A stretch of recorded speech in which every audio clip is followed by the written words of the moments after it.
Africities Day 2 got off to a very strong start with breakaway sessions kicking off. Community leaders raised their issues of contention, underscoring the need for community voices to be heard. As diverse as Africa is, so are the issues raised. Basically, I was bringing the perspectives from Nigeria because when you listen to the presentations from people from Kenya, from Durban in South Africa, from Tunis, different parts of Africa, you find out that the storylines are almost the same thing. The only differences are just like the names of the countries just differ, but the stories, the impacts, and the expectations are really the same. We need new methods, new approaches, and new strategies to begin to address the issues of housing in Africa. And we advocate for a genuine people-orientated approach to planning, where the people are at the center of everything. They're not just one factor to consider, but they drive the process. If they are not involved in negotiating the development for their area, then it's illegitimate. One of the biggest common threads is the contempt that our national and local governments have for people. They will use the jargon of pro-poor policies. They will speak the right words, but their practices belie those words, and the actual activities on the ground speak to a neoliberal agenda that looks at land purely for its commercial value as a capital asset, that poor people are just there to be pushed off, to free up the land for capitalist development between international corporations and local elites. And the poor are pushed to marginal areas on the edge of the city, away from jobs, away from community, from schools and other sources.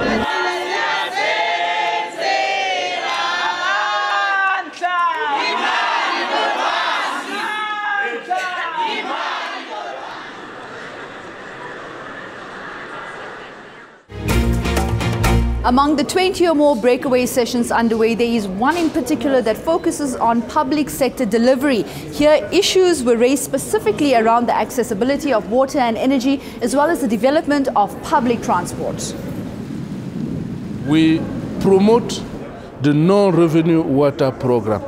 And I said during the presentation, non-revenue water is the water that is produced, sent into the network, but could not reach the tap. Why could that water not reach the tap? Because of leakage, because of fraud and because also of people that do not pay their bill of water. So if we address this issue in our utility, we could increase their performance by at least 30%. Today, the figure of the map of public transport in Africa is dominated by informal sector. When the sustainable transport does not exist, the informal sector takes the place. So we target more than 62% of the passenger modal share in terms of 2025. UATP does not have a plan to develop the public transport for the cities, but the role of UATP is to advocate to get more political will, political commitment to definitely put on place the institutional and governance framework, a strong institutional and government framework to allow the cities to develop, to design integrated public transport that can provide a sustainable public transport in Africa. The demand is so big in Africa that you've got to start somewhere. Transport is almost seen as the operational cost of a city. So if you have a very inefficient city, your transport costs.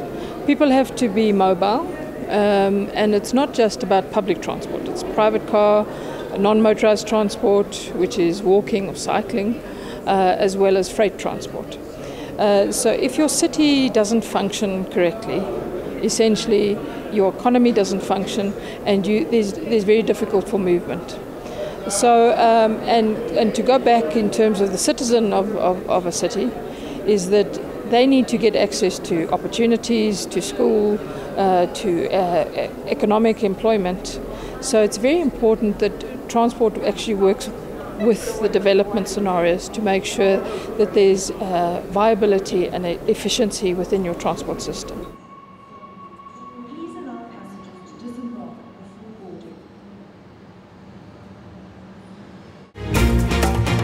The Africities exhibition brought together local government leaders, the purpose being to engage in inclusive dialogue with the aim of fostering ideas and partnerships. Africities exhibition and summit is a Pan-African event which is held every 3 years in one of the 5 regions of Africa.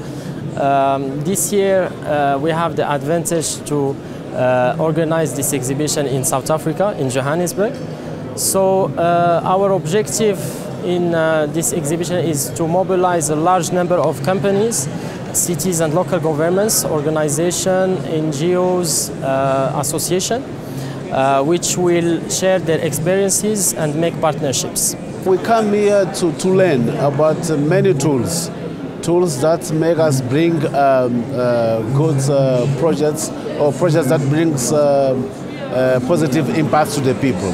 Among the innovations of the 7th edition is the establishment of the Projects and Partnership Exchange platform, which aims to establish business meetings between cities and local governments which have some issues with large companies which will bring solutions.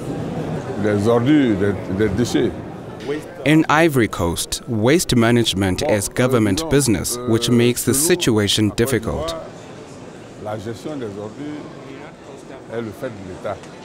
The municipalities do not have the power to manage the waste, and this is making it difficult for mayors to have a proper management system in place. There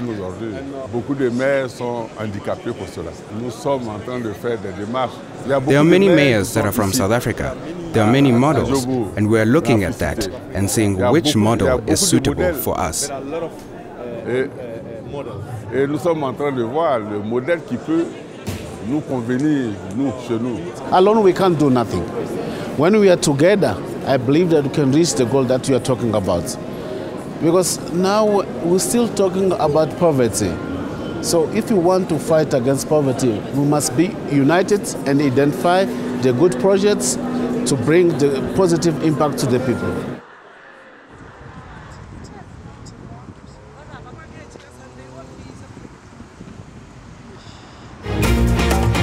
Africities Day 2, from an observer's perspective, was very productive and engaging as community leaders had an opportunity to voice their concerns to government officials using this platform. For daily coverage, tune in to Africities.tv.